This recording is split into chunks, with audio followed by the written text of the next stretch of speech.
네, 안녕하세요. 한국과 동남아시아 관계에 대해서 발표를 맡은 창원대학교 국제관계학과 서지원입니다.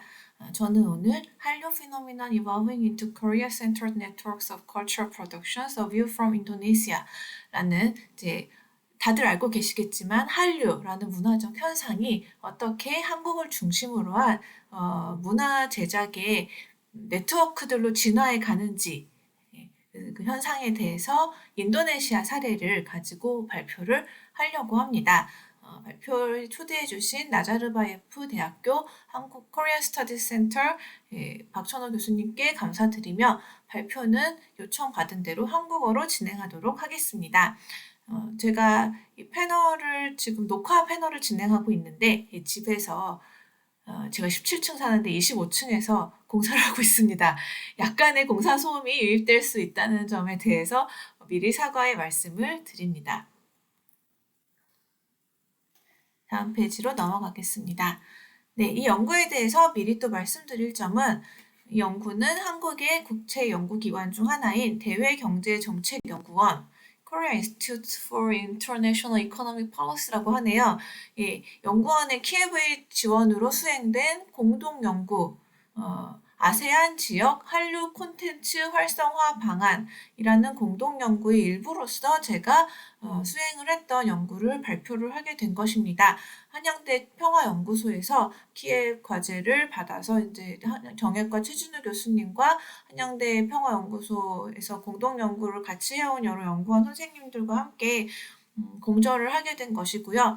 좋은 평가를 받아서 상반기 내에 제가 알기로는 상반기 내에 세계 지역 전략 연구 보고서로 출간될 예정입니다. 키예브에서 이 발표를 제가 나자르바예프 대학교에서 하는 것은 좋으나 이 점에 대해서 밝혀달라고 말씀을 하셔서 밝힙니다. 제가 발표하는 대부분의 내용은 그 보고서에 똑같이 쓰여 있는 내용입니다만 앞부분에 문제 제기 같은 것은 원래 제가 하는 부분이 아니고 저는 인도네시아 사례를 집필했습니다. 하지만 그 첫 단계부터 초기 단계부터 같이 논의를 통해서 해왔기 때문에 크게 틀린 부분은 없는데 다만 문제 제기 부분에 나오는 주장이라든지 이런 것들은 우리 연구원들도 공통적으로 생각을 하고 계신 부분입니다만 이제 좀 저의 생각이 많이 반영되었다. 이렇게 알아주시면 되겠습니다. 인도네시아 사례는 똑같습니다. 네. 오늘의 발표 내용입니다. 인도네시아의 한류 네트워크에 대해서 처음에 이제 한류 문화 콘텐츠가 동남아시아에 소위 진출하면서 어떤 한국과 동남아시아 관계에 어떤 이제 임팩트를 낳을까에 대한 문제 제기를 먼저 드리겠고, 그 다음에는 인도네시아 대중문화와 한류 콘텐츠의 그 안에서의 위치에 대해서 전반적으로 설명을 드리려고 합니다. 그리고 새로운 한류 현상으로서 네 가지. 첫 번째는 인도네시아 전용 한국 관련 콘텐츠인 뉴미디어에서의 인플루언서들. 두 번째는 현지 마케팅과 케이팝 스타. 세 번째는 한국 관련 콘텐츠 공동 제작. 그리고 네 번째로는 한국 플랫폼과 현지 창작 콘텐츠에 대해서 사례를 각각 하나씩 들어서 설명을 드리려고 합니다. 마지막으로는 한국 문화 콘텐츠가 문화 갈등과 반발을 유발할 수 있다는 최근의 문제 제기에 대해서 디지털 에스노그래피라는 방법론으로 이제 분석을 해보았습니다. 그 결과를 공유를 드리려고 하고 마지막으로 결론과 함의 그리고 정책 연구 보고서였기 때문에 정책적인 함의까지 해서 발표를 마치겠습니다. 원전이 들어가기 전에 제가 좀 가리네요. 제가 좀 비키도록 하겠습니다. 이 연구 과제를 제가 수행하면서 많은 클립들을 우연히 클립을 만났어요. SNS에서 우연히 클립을 만났는데 얼마나 한류가 많이 퍼져 있는지 좀 생각을 하게 된 계기였습니다. 저도 2006년, 2007년, 2009년, 2010년 이렇게 좀 인도네시아에 몇 달씩 거주를 한 적이 있었는데 그때도 한류 콘텐츠가 인도네시아에서 있었지만 주로 이제 젊은 여성들, 화교들 이런 일부의 마이너리티 문화였던 반면에 지금은 정말 전 계층 으로 퍼져 있다. 남녀노소 할 것 없이 한국 드라마나 뭐 한류 콘텐츠에 노출이 되어 있다. 이런 틱톡 이런 것을 보여주는 틱톡 영상입니다. 틀어보지는 않겠습니다. 네, 동영상을 틀려고 하다가 망하는 이렇게 프레젠테이션을 많이 봤기 때문에 제가 틀어보지는 않을 건데 여기 보면 이제 그 되게 짧은 동영상인데 그냥 일반 그 마을에 골목길에 야채 트럭이 옵니다. 야채를 파는 트럭이 오고 아주머니들이 야채를 사러 뛰어나가면서 하는 이야기들에 이제 한국식으로 이야기들을 하는 것입니다. 맨 왼쪽에 있는 아주머니 분은 이제 아저씨 사야는 마오블리 알았어 이렇게 말씀하시는데 아저씨는 한국말이죠. 남자가 트럭을 몰고 있기 때문에 아저씨 이렇게 얘기했고 사야가 나입니다. 그래서 사야는 나는 마오블리 사고 싶다 알았어 이거는 이제 한국말 알았어를 그냥 붙인 거고요. 두 번째 분은 네 엄마 장안바닥 모습입니다. 이게 무슨 말씀이냐면 엄마는 인도네시아에서 이제 엄마랑 아줌마의 뜻이 같기 때문에 이브라는 뜻인데 엄마들아 장안바닥 모습 약간 좀 교훈적인 말씀을 하십니다. 고십하지 마라. 남 뒷담화를 하지 마라. 입니다. 이제 한국말로 붙인 거죠. 네, 세 번째는 이제 젊은 남성, 학생인지는 모르겠지만 아무튼 자디 엄마 알았어. 이니빠다 마오블리 아빠 주세요. 이렇게 얘기를 하는데요. 그러면 이제 엄마들은 뭐 알았어는 그냥 붙인 거고요. 이니는 이거 뭐를 사고 싶냐? 뭐를 사고 싶냐? 주세요도 그냥 붙인 것 같습니다. 네 번째도 나오신 아주머니는 아저씨 마오블리입니다. 똑같이 이제 나도 사고 싶다. 마오블리가 사고 싶다니까 아저씨 저도 사고 싶어요. 이런 얘기를 하고 계신 것입니다. 정말 신선했습니다. 그래서 이제 이 동영상을 보면서 많은 생각을 했는데 이제 그것을 정리를 해보면 한류 문화 콘텐츠가 동남아시아에 진출한 지 굉장히 오래됐습니다. 한국 동남아 관계에서 한류 문화 콘텐츠가 어떤 영향력을 가지고 있는가 외교적 측면으로 봤을 때 한류 콘텐츠의 높아진 인지도 제가 방금 말씀드렸듯이 마이너리티 문화를 넘어서 여러 계층이 즐기는 문화로 인도네시아의 사례를 소개를 드렸지만 다른 나라들에서도 마찬가지일 것이라고 생각합니다. 이 점에 대해서 소프트 파워라는 프레임으로 툴로 지금까지 해석을 하려는 움직임들이 많았습니다. 마치 할리우드 영화처럼 소프트 파워를 가지고 근데 되게 일방적이죠. 일방적으로 이제 진출을 해서 한국이라는 나라에 대한 호감도도 높아지고 그러면 양국 관계도 좋아질 거고 양자 간의 관계도 좋아질 거고 또 교역도 늘어날 거다. 한류 콘텐츠의 판매 자체가 교역이고 또 한류 콘텐츠의 판매로 인해서 또 부가적으로 판매하는 것들이 있으니까요. 소프트 파워라는 좀 긍정적인 그런 임팩트에 대해서 국가적으로나 아니면 많은 논자들이 이야기를 하신 반면에 또 최근 나오고 있는 부정적인 요소에 대한 걱정들도 있습니다. 이 점에 대해서 혐한이라고 표현을 하는 것에 대해서 저는 좀 반대하는 편인데요. 왜냐하면 혐한이라는 것은 굉장히 인종주의적, 레이시스트적이고 어떤 한국인이라는 한 집단이 인종차별하기 위해서 만든 그런 인종차별하는 현상의 일환으로 생각을 합니다만 동남아나 특히 동남아 다른 지역에 대해서 제가 잘 모릅니다. 동남아나 이런 데서 한류 문화 콘텐츠에 대해서 부정적인 기류가 있다고 해서 그것이 한국인을 인종차별하는 것이라고는 생각하지 않거든요. 한국인 자체를 굉장히 낮게 보고 천하게 보고 이런 것으로는 생각하지 않습니다. 그래서 좀 혐한이라는 용어를 쓰는 것에 대해서는 계속 반대를 해왔고요. 다만 제가 연구를 찾아본다든지 이렇게 했을 때 한류도 문화적 제국주의 옛날에 할리우드를 분석했듯이 한류가 문화적 제국주의로 될 수 있다. 또 문화 갈등을 유발할 수 있다. 아무튼 부정적인 어떤 반응을 낳을 수 있다. 이런 것들에 대해서 현지 학자들도 지적을 하고 있고 또 우리나라 국책연구원들에서 많이 생산하는 한류에 대한 관련 보고서들에서도 그런 점에 대해서 걱정을 많이 하고 있습니다. 그럼 우리가 이것을 어떻게 봐야 하는가? 저희 주장은 문화 갈등의 소지는 분명히 존재한다. 분명히 존재하지만 이것이 어떤 본질적인 인도네시아와 한국 간의 관계를 틀어지게 할 뭐 그런 것이 아니라 극복 가능한 수준이라고 생각을 합니다.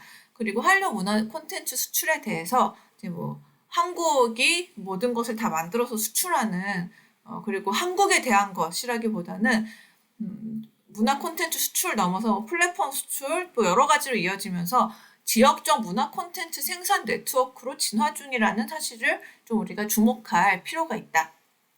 네, 지역적 문화 콘텐츠 생산 네트워크라는 건 이제 이게 교토대 출판부에서 나온 책인데요. Popular Culture Co-Productions and Collaborations in East and Southeast Asia라고 한 2013년에 교토대 동남아 연구소의 연구 성과로서 출간이 된 책이고 제가 2009년에 교토대에서 동남아를 연구하는 젊은 학자들을 모아서 어떤 일주일간의 트레이닝 프로그램 같은 걸 했을 때 거기 그 트레이닝 프로그램의 주제가 되었던 발표들을 모아서 단행본으로 만든 것입니다. 그래서 여기에서 나온 지역적 문화 콘텐츠 생산 네트워크라는 그 개념에 영향을 받아서 이제 그런 주장을 하게 되었습니다. 네. 또 산업적 측면을 보자면요. 외교적 측면에 대해서 정치학자들은 많이 주목을 하지만 대부분 뭐 미디어 관련 학자분들이나 아니면 국책연구원들에서는 산업적 측면에 많이 주목을 하십니다. 네. 저 이번에 쓰면서 알았는데 한국의 한류 정책과도 있고 한류 이 정책을 위해서 배정된 뭐 공무원분들도 몇 분이나 계시고 굉장히 한류 그리고 한류에 관련된 많은 프로젝트들이 있고 연구 과제도 뭐 저도 연구 과제를 수주해서 받은 거죠. 예. 산업적 측면에서 아무튼 산업 정책의 일환으로 이런 한류 관련 정책들은 보통 진행이 되고 있는데요. 전통적인 모델은 이렇습니다. 한국에서 뭐 다른 뭐 영화나 음악일 수도 있지만 아무튼 그런 방송 콘텐츠 같은 것들을 생산합니다. 그리고 해외에 판매합니다. 방송 콘텐츠를 예로 들자면 뭐 해외 방송국에 판매를 해서 거기서 틀고 그래서 판매를 통해서 수익이 나는 거죠. 이것이 이제 전통적 모델이었다면 한 10년 전부터 많이 주목을 받고 있는 포맷 수출 모델이라는 것이 있습니다. 한국 방송 콘텐츠의 포맷, 뭐 이를테면 복면가왕 이런 것들을 해외 방송국 또는 제작사에 판매합니다. 판매를 해서 이제 그곳에서 제작을 하되 한국 방송국에서 어느 정도 로열티를 받는 거죠. 이제 전통적 모델에서 포맷 수출 모델이라는 것에 넘어갔다라고까지만 알고 계신 분들도 많이 계신데 두 모델 모두 한류의 전성기 당시만큼은 수익을 내고 있지 못하다고 합니다. 또 산업 정책으로서의 한류 콘텐츠 지원은 이제 한류 콘텐츠만 파는 것이 아니라 이것을 통해서 2차, 3차적인 연계가 돼야 된다. 김치나 컵라면도 팔아야 되고 우리 한류 한국 방송을 본 시청자가 한국에 대해서 호감을 갖게 돼서 자동차나 전자제품도 팔아야 된다. 네. 뭐 이런 식의 연계 수출을 기대를 하고 계십니다. 그래서 이제 이 모델 전통적인 모델 속에서 우리가 지금까지 생각을 해왔는데 지금은 약간 바뀌지 않았습니까? 한국에서도 이제 방송국과 유튜브, 방송국과 OTT의 지위가 역전되어 가고 있는데 뉴미디어 OTT 시대의 한류 콘텐츠 진출 방식은 어떠한가? 우리가 그 현상을 죄송합니다. 읽어냄으로써 한류 지원 정책의 방향까지 좀 짚어봤으면 좋겠다라는 것이 문제의식이었습니다. 또한 한류 콘텐츠에 대한 현지 반응을 좀 조사를 하고 싶은데 코로나19로 인해서 나갈 수도 없었고 지금까지 한류 콘텐츠에 대해서 현지 반응은 대부분 설문조사 위주로 많이 이루어져 왔습니다. 서베이 아니면 포커스 그룹인데 서베이에 대해서 제가 불만이 있는 건 아닌데 서베이 좋죠. 좋은 방법론이고 서베이 방법론으로 이 훌륭한 연구들이 많이 나오고 있습니다. 하지만 이제 제가 봤을 때 지금까지 나온 많은 한류 관련 논문들이 서베이를 하면서 어떤 뭐 그러니까 그 설문조사 N의 부족, 숫자의 부족, 그리고 뭐 좀 모든 나라에 같은 설문지를 적용해서 이게 그래서 무슨 뜻인지에 대해서 해석이 안 되고 있는 그런 문제들이 있었기 때문에 이거는 뭐 저희 제안이라기보다는 저희 연구팀에 있는 미디어 전문가인 진다룡 교수님의 제안으로 해서 디지털 에스노그래피의 방식을 도입해보자. 그래서 제가 하게 됐죠. 예. 아무튼 이런 방식을 사용하게 되었습니다. 네, 인도네시아의 대중문화 씬에 대해서 짧게 소개를 해보겠습니다. 이 아래쪽에 있는 두 분들은 이제 인도네시아 음악가들이고요. 왼쪽은 슬랭크라는 뮤직 락 밴드입니다. 락 밴드이고 윤도현 밴드와 뭐 콜라보 곡을 낸 적도 있었는데요. 윤도현 밴드도 위상이 위상이 있지만 슬랭크의 위상은 뭐 굉장히 상당한 편이고 조코이 대통령이 2014년에 당선이 처음 된 다음에 이제 제일 먼저 슬랭크를 찾아갔을 정도로 이제 슬랭크가 조코이 대통령 지지 콘서트를 개최했었거든요. 제가 며칠 전에도 슬랭크 음악을 들으면서 잤습니다. 또 뭐 코로나 극복 국민 콘서트 이런 거를 뭐 방송에서 슬랭크가 하고 있더라고요. 슬랭크 락 밴드 서양의 영향이 굉장히 강하고요. 1970년대부터 락이 발달했고 오늘날에도 약간 슬로우 락, 뭐 팝 밴드 이런 식으로 불리는 락이 주류입니다. 굉장히 다양합니다. 오른쪽에 맨 중간에 계시는 분은 이눌 다라티스타라는 분인데 이분은 당두시라는 또 인도네시아의 장르가 있습니다. 인도 계열의 음악이 이제 말레이 반도를 통해서 유입됐다 이렇게 제가 읽은 책에서 이야기를 하고 있는데 네, 옷은 바지는 끝까지 입고 있지만 뭐 엉덩이 춤을 굉장히 격렬하게 추는 그런 퍼포먼스로 2000년대 초반 한 20년 전이죠. 남녀 팬들의 선풍적인 인기를 끌었고 오늘날에는 그냥 사업을 하시는 것 같습니다. 인도네시아 대중문화 씬은 굉장히 다양하고요. 수입되는 문화도 굉장히 다양합니다. 이제 오른쪽에 있는 분들은 여러분 아시는지 모르겠지만 오싱이라는 일본의 고전이고 인도네시아의 가장 처음으로 수입된 동아시아 드라마로 추측됩니다. 저도 옛날에 어렸을 때 젊었을 때 인도네시아에 갔을 때 오싱 닮았다라는 얘기를 몇 번 듣기도 했습니다. 위쪽에 있는 분들은 유성하원 다들 아시는 꽃보다 남자. 저희 세대는 저희 세대에서 만화를 보는 분들은 오렌지보이라는 이름으로 기억하고 있는 일본 만화를 대만에서 리메이크한 버전이 인도네시아에 폭발적으로 인기를 끌면서 대만 드라마 그리고 한국 드라마도 더불어서 같이 인기를 끌게 됩니다.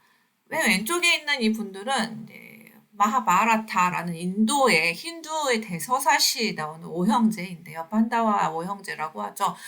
이분들이 이제 1990년대에 민영방송국들이 커지면서 처음으로 수입한 드라마들이 이런 인도 드라마들이었다고 합니다. 왜냐하면 인도네시아의 전통 문화 자체가 이제 인도의 영향을 받아서 형성되어 왔기 때문에 굉장히 친숙하고 그래서 뭐 인도네시아 사람들이 하루 종일 한국 드라마 보고 이런 것은 아니고요. 뭐 한국 드라마 인기가 좋긴 하지만 인도 드라마, 뭐 일본 드라마, 중국 드라마, 터키 드라마 등등 많고 음악적으로도 되게 뭐 서양의 영향도 있고 제가 인도네시아에 있을 때 마이클 잭슨 춤을 한 달 동안 하더라고요. 마이클 잭슨 님이 돌아가셨는데 춤을 한 달 동안 하는 걸 보고 정말 인도네시아인들은 마이클 잭슨을 사랑하는구나.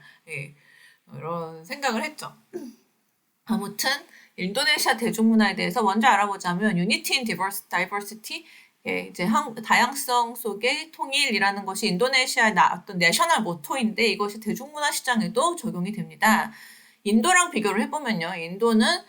인도 영화를 이제 보시는 분들은 다 알겠지만 여러 나라 말로 제작이 됩니다. 여러 말로 제작이 되죠. 힌디어가 있고 발리우드라고 하는 또 뭐 말라얄람어 또 뭐 텔루구어, 타밀어 등등으로 서로 다르게 영화가 제작이 되는 반면에 인도네시아는 인도네시아어를 거의 다 알아듣기 때문에 공용어 정책에 성공을 해서 인도네시아어로 거의 모든 콘텐츠를 제작합니다. 그래서 인도네시아어로 번역해서 그냥 팔면 됩니다. 파는 입장에서도.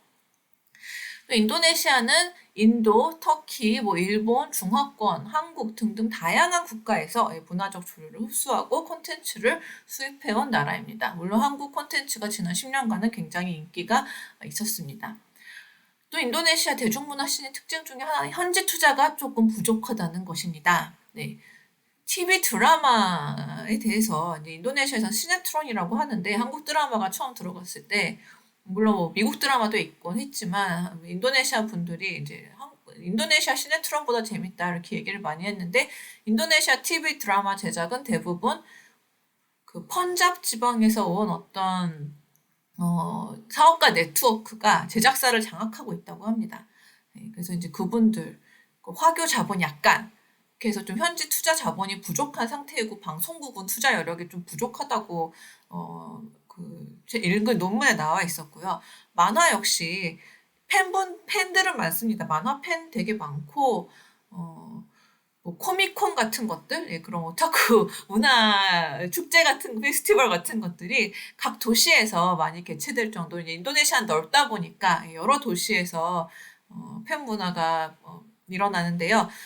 그럴 정도로 굉장히 수요자층은 두터운데 예, 만화책 시장은 이제 망가 시장은 일본 번역물 위주로 되어 있고 인도네시아 작가들은 뭐 실력은 있으니까 어떤 마블 코믹스 외주를 그린다든지 뭐 이런 식으로 하고 있는 좀 투자가 부족한 그런 상황이었습니다. 또 한 가지 특징은 이제 최근에 일어난 사회적 보수화로 LGBT 관련 내용을 방송이 금지된다든가 하는 규제들이 예전보다 좀 더 강화됐다고 볼 수 있고요.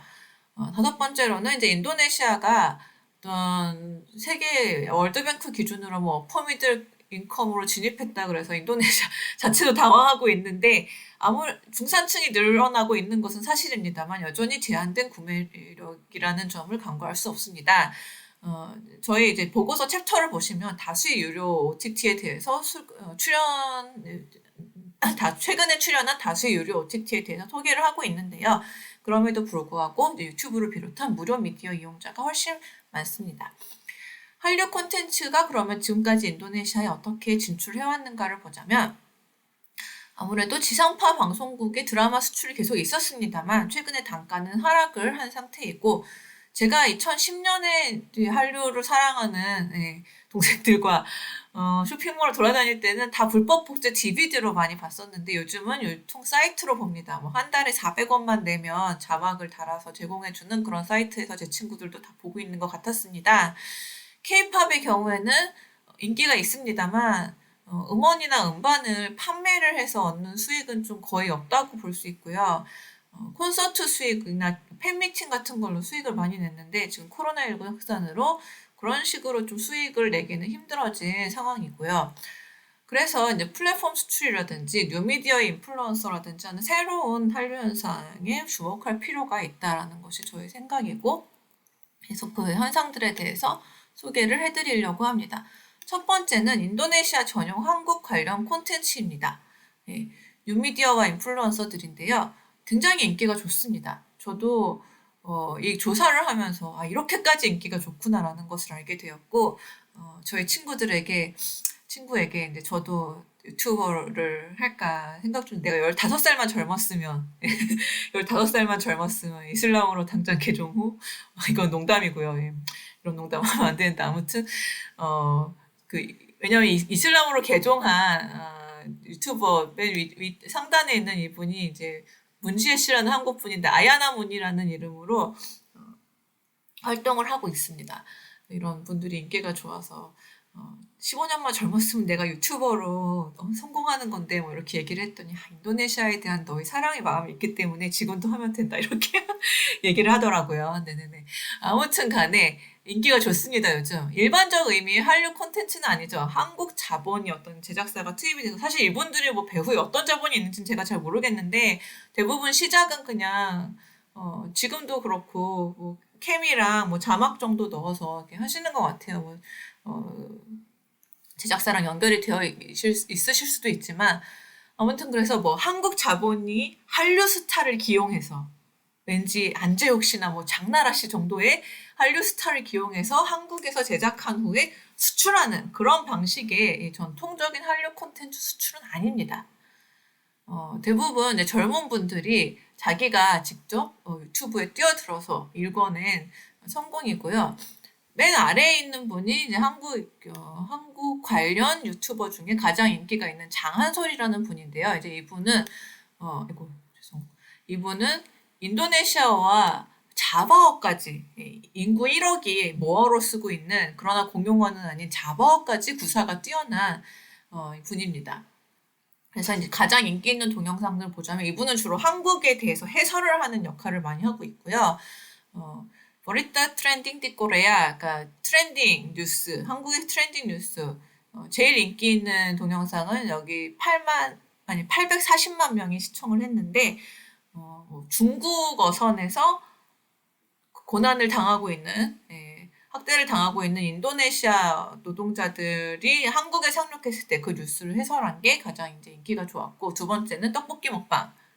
세 번째는 아쿠타냐 빡조꼬이 빠케바사자와 조코이 대통령도 이제 자바 사람입니다. 그래서 자와어를 사용해서 조코이 대통령과 대화를 해보았습니다. 이제 주한 인도네시아 대사관의 초청을 받아서 셀럽으로 간 겁니다. 조코이 대통령 방한 행사를 했을 때 셀럽으로 가서 이제 거기서 조코이 대통령한테 자바어로 대화를 한 거죠. 자바어나 뭐 이런 현지어를 사용한 동영상들이 인기가 좋더라고요. 또 두 번째 제가 설명드렸던 맨 위의 동영상이 아야나 문이라는 분. 이분은 이제 라마단 뿌르따마 아야나 디꼬레야, 뭐 한국에서 라마단을 지내는 나의 모습, 또 뭐 동생도 개종했어요. 동생과 함께 뭐 라마단, 또 엄마를 데려갔어요. 어머니를 모시고 갔어요. 이제 어머니는 무슬림으로 개종을 안 하셨는데, 그래서 이제 이런 어떻게 보면 새로운 분야를 개척해서 기존의 한류에 대해서 크게 관심이 없거나 했던 이제 무슬림 쪽 분들도 많이 끌어들이고 있고, 히잡 브랜드와 협업한다든지 이런 식으로 사업을 확장하고 있습니다. 가운데에 있는 분은 이분은 한국 남편이죠. 한국 남편이랑 인도네시아 여성 부부가 이제 채널을 운영하고 있습니다. 김밥 패밀리라는 이름으로 새 아이와 함께 일상을 그리고 있는데, 이분들도 주로 그냥 한국에 대해서 궁금해하는 인도네시아 사람이 많으니까 한국 이야기도 하고, 또 인도네시아 여자분이 무슬림이기 때문에 결혼한 남성분도 무슬림으로 개종을 하셨습니다.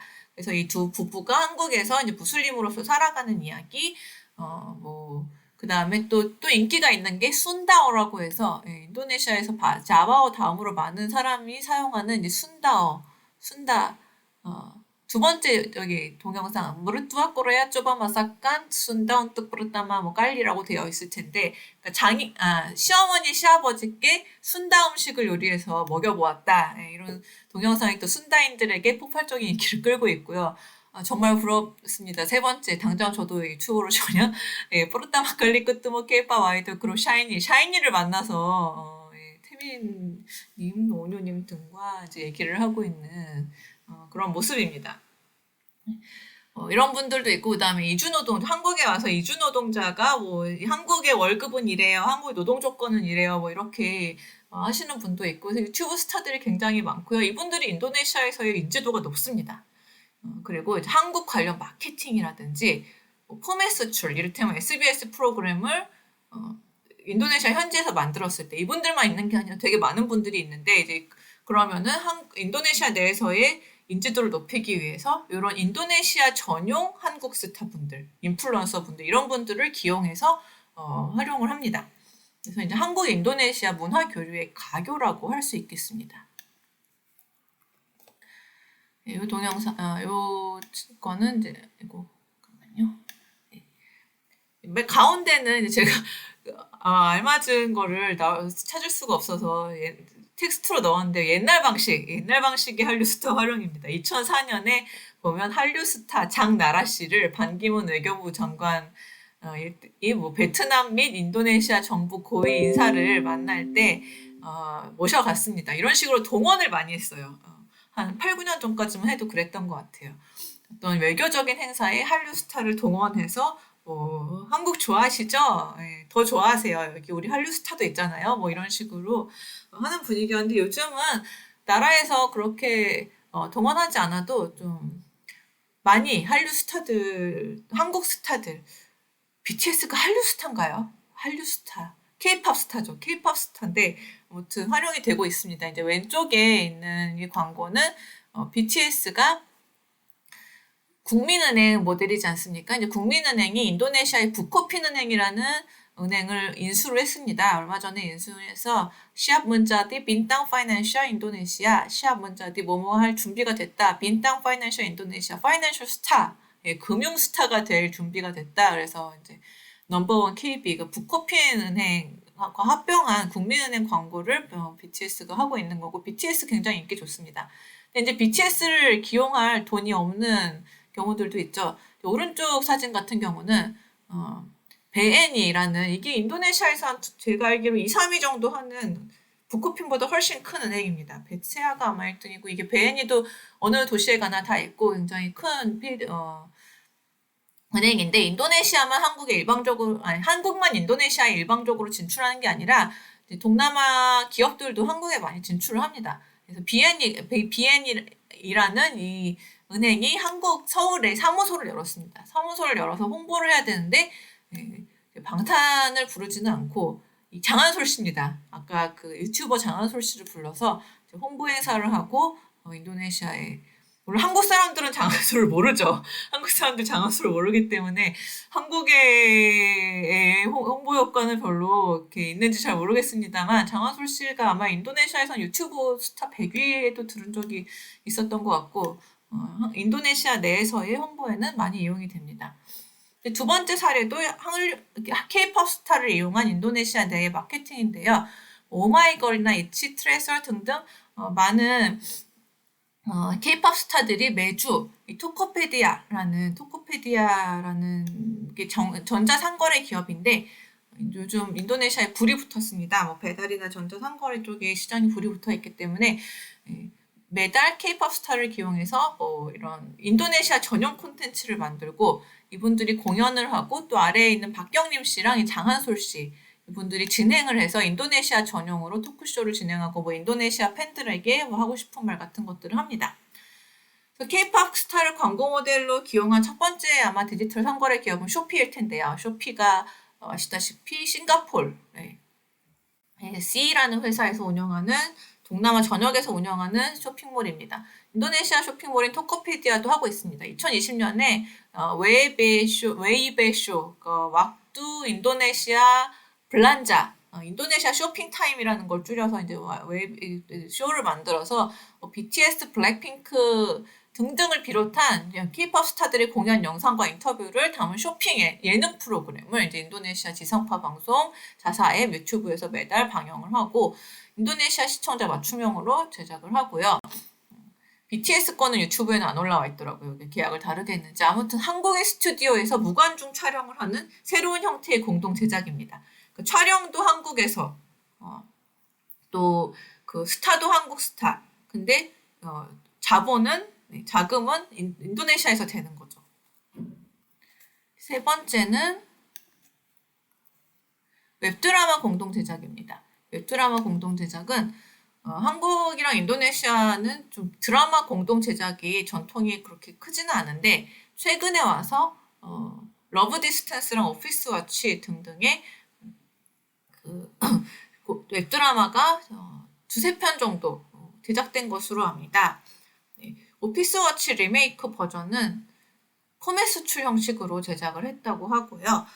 중간에 이제 인도네시아 교민 출신의 사업가들이 끼어 있었던 것 같은데 잘 모르겠습니다. 아무튼 저는 그 원래 웹드라마 이 오피스 워치의 본판 저작권을 가지고 있는 사장님을 인터뷰를 했는데, 이게 보면은 제작비는 회수를 하셨다고 해요. OTT를 판매를 했고, 인도네시아에 많은 OTT가 서로 경쟁하고 있기 때문에 이제 한류 콘텐츠에 대한 수요가 높습니다. 그래서 OTT의 판매를 성공적으로 했고, 그 다음에 기업 협찬, 여기 들고 있는 걸 보면 원래 한국 오피스 워치도 뭔가를 파는 내용인데, 여기 오피스 워치도 뭐 김치맛 라면, 뭐 코리안 스파이시 라면 이런 거를 파는 마케팅 기업의 일상을 다룬 내용입니다.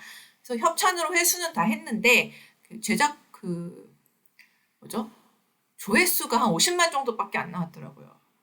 장한솔 씨가 뭐 하나 올리면은 보통 몇백만 찍거든요. 그래서 사실 인기몰이 50만이면은 적은 사람이 본 건 아니지만 인기몰이에는 좀 실패했다라고 볼 수 있고, 시즌 2 계획은 없으시고, 그 사장님은 주로 만들어서 패키지로 외국, 그러니까 다른 많은 나라에서 방영하는 그런 OTT 있잖아요. 뭐 좀 상위 티어 넷플릭스나 뭐 위티비 중국계, 미국이나 중국계에 좀 판매를 하시는 그런 쪽으로 하시려고 했고, 이 사장님을 비롯해서 많은 분들이 대기업마저도 현지 제작을 하고는 싶은데 사업 네트워크가 부족하다. 이렇게 입 모아서 말씀을 해주셨습니다. 근데 이거는 뭐 한국 자본이 동남아시아에 진출하는 게 짧아서 어쩔 수 없다고 생각을 합니다. 네 번째 사례는 이제 라인 웹툰인데요. 라인 웹툰은 인도네시아에만 있는 게 아니라 전 세계에, 이거 잠깐만요. 저를 옮기려고 하는데 네, 네.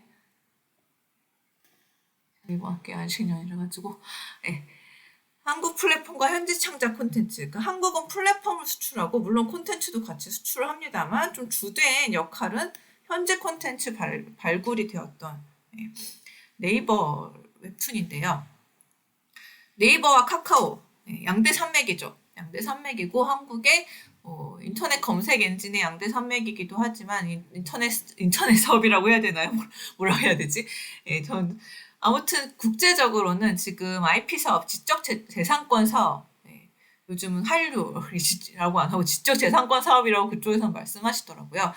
그래서 웹툰이라는 것이 아무래도 한국의 포맷이기 때문에 한국에서 발전한 포맷이기 때문에 뭐 어디 가나 주로 한국 관련 사업자가 1, 2위 합니다. 이제 인도네시아에서도 웹툰 시장 1위가 라인 웹툰이고 네이버 계열의 라인 웹툰이고 2020년에 이쪽에서는 아예 그 구조를 개편해서 미국 법인, 미국에서도 이제 웹툰 서비스를 하는데 여기서 웹툰 사업을 총괄하고 한국, 일본의 기업도 자회사로 전환하는 식으로 구조 개편했고 이제 글로벌 지적재산권 사업으로 발전을 시키려고 하고 있고 한국 작품 수출을 합니다. 수출을 하는데 이제 그것도 중요하지만 현지인 작가들을 발굴해서 히트작을 만들어내는 그런 플랫폼 기업으로의 전략을 갖고 있습니다. 현지에서 뭐 다른 요즘은 뭐 트랜스미디어 스토리텔링이라고 하는데 그냥 각색이라고 하죠. 각색을 해서 다른 장르로 가서 이제 거기서 수익을 낸다든지 해서 여기 보시면 우측 상단에 보시면 이 칸바스라고 되어 있는데 여기 도전 만화입니다. 도전 만화 시스템을 전 세계에서 적용을 해서 작가를 발굴을 하고 있습니다. 그래서 이제 여기 순위를 보면 한국 뭐 작가의 뭐 야오니 뭐 이런 분들도 상위권에 포진을 해 있습니다만 현지 작가분들도 되게 많아요. 뭐 아니사, 니스피하니, 친티추아 뭐 등등의 현지 작가들이 상위권에 올라 있고 현지 작가 웹툰이 인도네시아에서 현지 영화화에 이미 뭐 3편이라고 하는 데도 있는데 떨랄루 땀반, 에그노이드 이렇게 2편 확실히 성공을 했다고 하더라고요. 좀 이런 식으로 만화가들 입장에서는 좋겠죠. 만화가들 입장에서는 지금까지 자금이 없어서 외주 제작이나 일러스트 쪽으로 많이 하고 계셨는데 라인 웹툰이라는 새로운 시장이 뚫렸다라고 볼 수 있을 겁니다. 지금까지 새로운 현상을 살펴보았는데요. 그렇다면 이제 한국 문화 콘텐츠가 문화 갈등을 인도네시아에서 낳고 있는가? 낳고 있다면 뭐 얼마나 낳고 있고 그게 얼마나 심각한가? 뭐 이런 거에 대해서 물론 확정적인 것은 아닙니다만, 네. 어느 정도로 좀 분석을 해보겠습니다. 이게 쇼피라고 제가 좀 전에 말씀드렸던 동남아 최대의 쇼핑몰인데요. 블랙핑크를 2018년에 18년인 것 같아요. 그죠? 기용을 해서 광고 모델로 썼습니다. 이제 왼쪽에 사진과 동영상을 가지고 광고를 썼는데 오른쪽에 보시면 하반신이 지워져 있습니다. 인도네시아 신문 광고에 하반신이 지워져 있는데 이거는 그 이유가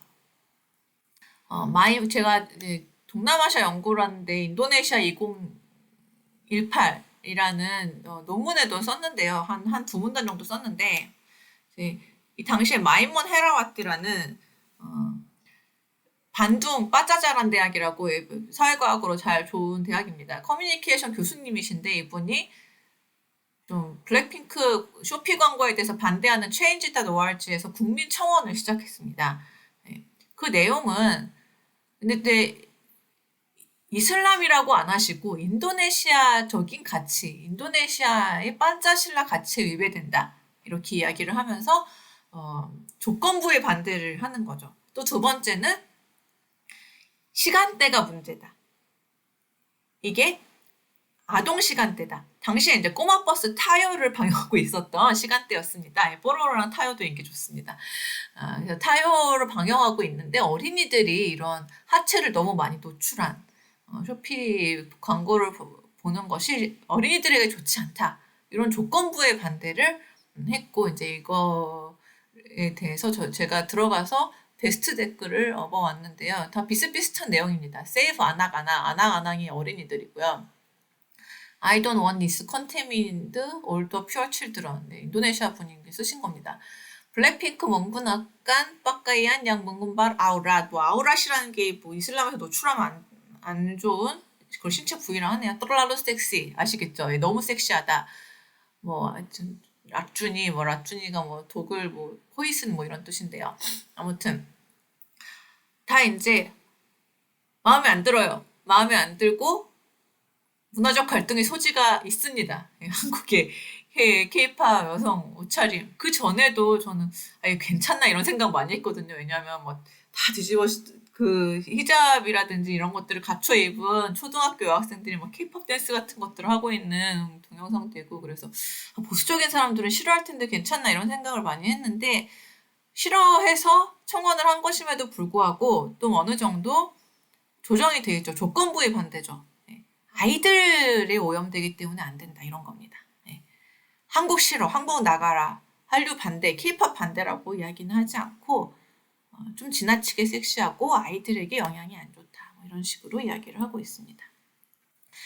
근데 저는 그래서 그 다음에 이 쇼피 파동, 블랙핑크 쇼피 파동이 있고 난 다음에 그 전에는 별로 문제가 될 게 없었던 게 방송에 안 나왔잖아요. K-팝 스타들이 방송에 많이 나왔던 게 아니기 때문에 문제될 게 없었는데 이제 방송에 광고에 나오기 시작하면서 문제가 됐었던 것이죠.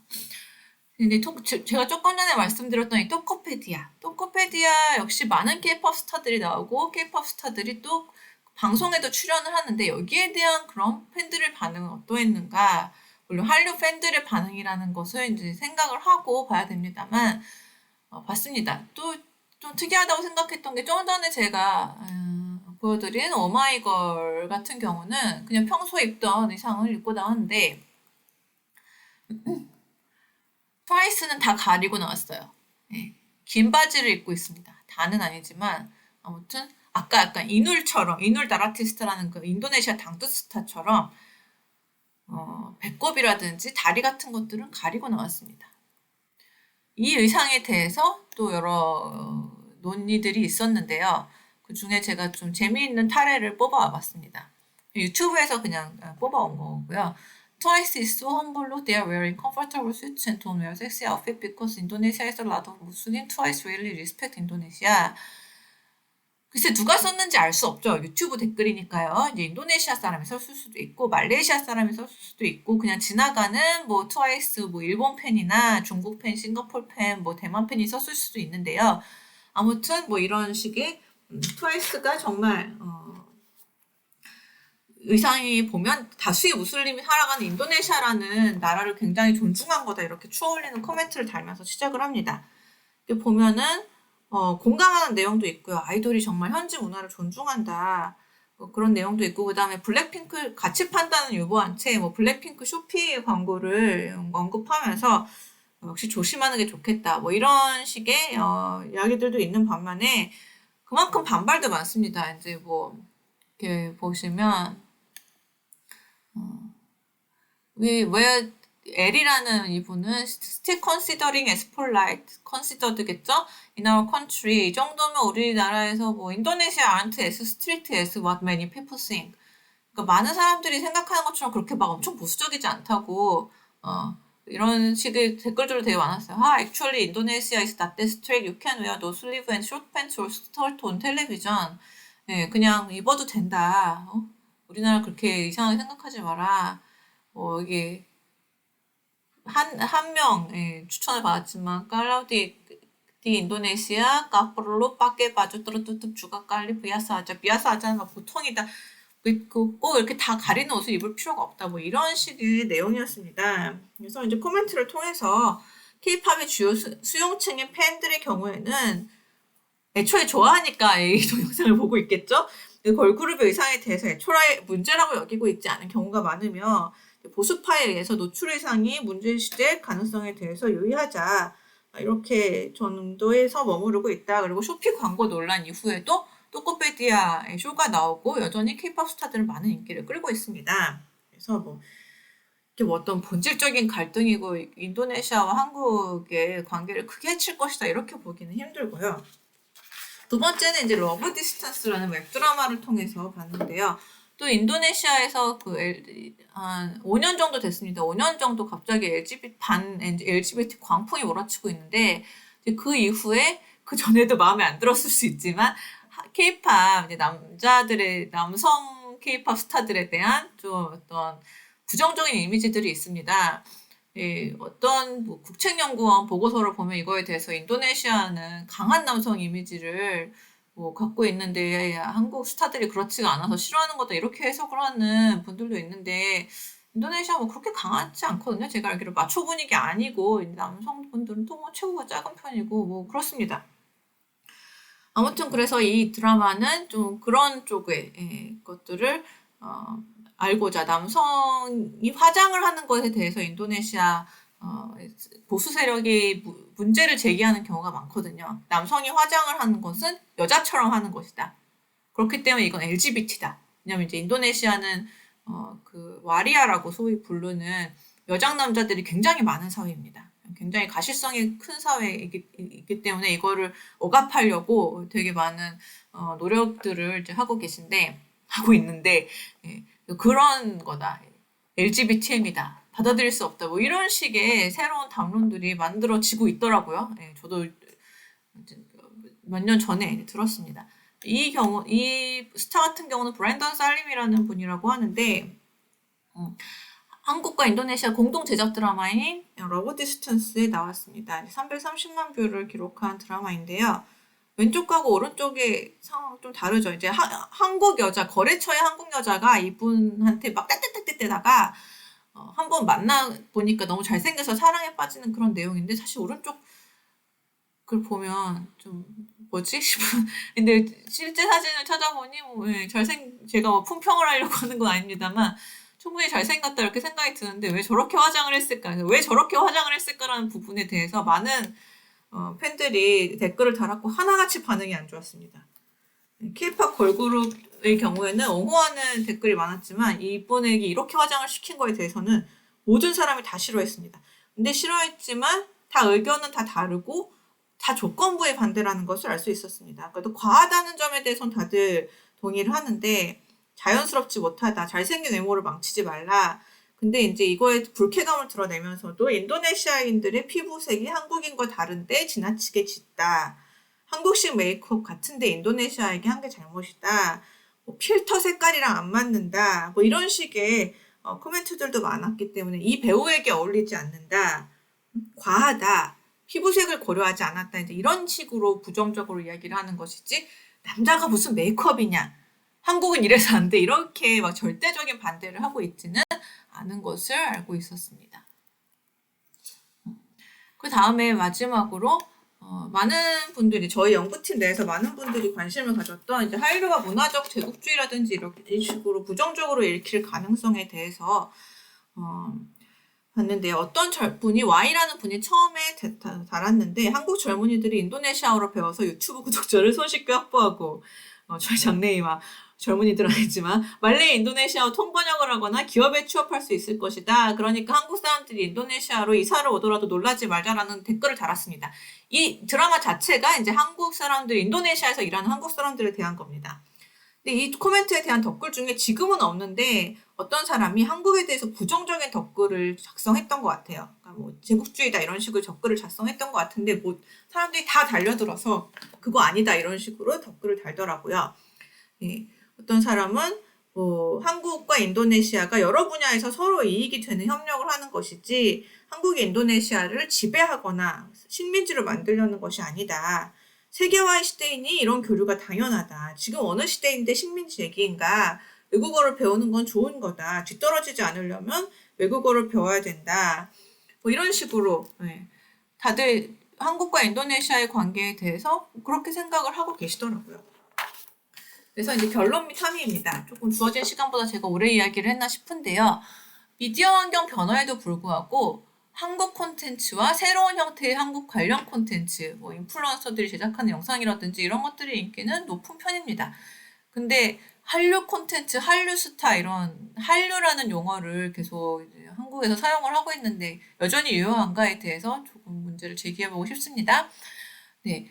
그리고 뭐 전통적인 수출은 감소했지만 OTT 등으로 판매처가 다각화되고 예전에는 들어오지 않던 그 인도네시아 현지 마케팅 자금이라든지 이런 것들도 유입이 되면서 어, 예, 좋은 상태입니다. 한국 자본의 역할도 굉장히 다각화되었는데 콘텐츠를 제작해서 수출하는 것뿐만 아니라 뭐 공동 제작을 한다든지 여기 제가 사례 연구로 소개를 하진 않았지만 뭐 영화관을 세워서 CGV 같은 경우 문화 콘텐츠를 유통한다든지 아니면 라인 웹툰처럼 플랫폼 제공, 투자 등등을 한다든지 대기업인 CJ나 SM들도 진출을 하고 있고 현재 문화 산업에 활력을 불어넣고 글로벌 IP 산업의 파이를 키우는 역할로 하고 있습니다. 예, 그 지역 처음에 말했던 지역 문화 콘텐츠 생산 네트워크로 발전하고 있다고 봅니다. 물론 이제 한국만 인도네시아와 동남아에 뭐 콘텐츠를 파는 건 아니고 중국이 사실 플랫폼의 경우에 위티비나 아이치 등을 통해서 현지 제작도 되게 많이 하고 우리나라는 웨이브가 동남아에 진출을 해 있긴 한데 현지 콘텐츠는 없는 걸로 알고 있습니다. 그래서 이제 드라마의 경우에 밀리지 않을까 생각은 듭니다만 아무튼 지금은 뭐 긍정적인 그러니까 상호 쌍방향적인 긍정적인 역할을 많이 하고 있습니다. 단순히 한국 거를 팔고 뭐 한국의 이름을 드높이고 이런 것뿐만이 아니라요. 또 한국 콘텐츠, 한류 콘텐츠의 진출로 인해서 벌거질 문화 갈등에 대한 우려, 갈등의 소지는 분명히 있고 제가 이제 소개를 해드렸습니다. 노출이나 메이크업 등과 관련돼서 이러이러한 이유로 갈등의 소지가 있습니다만 타협 불가능할 정도의 심각한 갈등이나 뭐 한국에 대한 반발로 이어질 것 같지는 않다. 예, 다 조건부의 어떤 반대이고 K-팝 수용자들은 팬들은 유연하게 해석합니다. 그래서 이제 정책적 함의로는 대중문화 관련 네트워크라든지 뭐 웹툰 작가 협의회, 세계 웹툰 작가 협회, 일본도 이런 것들을 하고 있거든요. 뭐 망가상을 수여한다든지 또 1950년대에 동남아시아 영화인 협회 같은 것들을 만들었었어요. 그런 것들을 하는 건 네트워크로 발전시키기 위해서 물론 지금 뭐 회사별로 네트워크가 있겠습니다만 그런 것도 고려해 볼 만한 것 같고 그다음에 요즘 뭐 빈센조의 PPL 중국 PPL 관련돼서 굉장히 얘기가 많은데 저는 그 방향이 사실 가야 될 방향이라고 봅니다. 뭐 한국 콘텐츠를 팔고 그래서 그 연관 산업인 김치와 김과 컵라면을 팔고 뭐 컴퓨터도 팔고 이러면 뭐 물론 좋겠습니다만 사실 산업적 측면에서도 그건 국가의 관점이지 어떤 이를테면 SM이 김치 팔아주려고 현지 사업하는 건 아니라고 생각하거든요. 네. 그래서 좀 마케팅과 투자 제작 등이 좀 더 열려있는 네트워크화 되어야 된다. 예, 한국으로 끝나는 게 아니라 현지 기업에 투자도 받고 뭐 이런 식으로 해서 좀 더 많은 협업이 가능한 우리나라는 많이 이제 일본에 비하면 또 화교 네트워크를 갖고 있는 중국에 비하면 인도네시아나 동남아시아에 우리는 지금 막 우리가 진출했으니까 정말 대단하다 이렇게 생각하고 있지만 되게 많이 늦었습니다. 많은 네트워크를 형성을 해야 되는데 이제 차근차근 사업을 하면서 형성이 되겠죠. 또 정책적으로 필요한 일이 있으면 정부 기관을 통해서 그런 일을 할 수 있다고 생각합니다. 네, 그러면 발표를 마치겠습니다.